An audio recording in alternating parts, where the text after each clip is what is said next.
Assalamualaikum. Nama saya Aizat bin Hamdan. Dan sebelah saya, Hai, nama saya Anas bin Hamdan. kita akan Sedikit sebanyak explain macam mana kita orang hasilkan lagu Ceripah. Jaripah. Jadi kita akan menggali apa maksud Jaripah ni.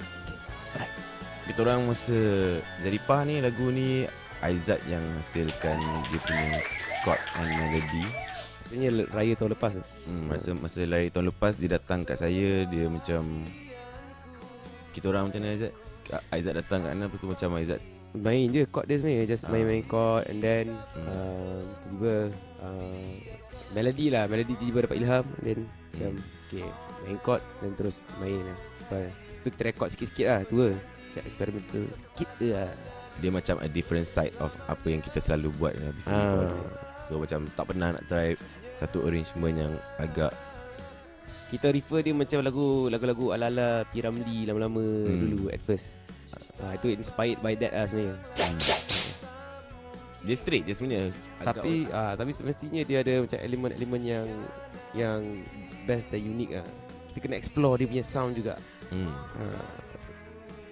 Lepas tu macam saya buka komputer saya check apa saya boleh buat dengan dia punya arrangement. Masa tu tak ada nama lagi lah, belum nama Jaripah lagi lah. Dia nama dia still tak ada lah.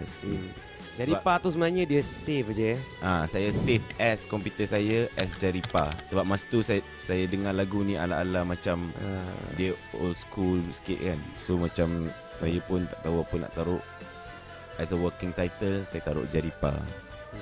Daripada situlah terhasilnya first nama Jaripah. Dia sebenarnya ada lagi cerita sebaliknya, tapi tak apalah, itu kita simpan dalam untuk diri kita sendiri. Kita tunggu next episode. Semati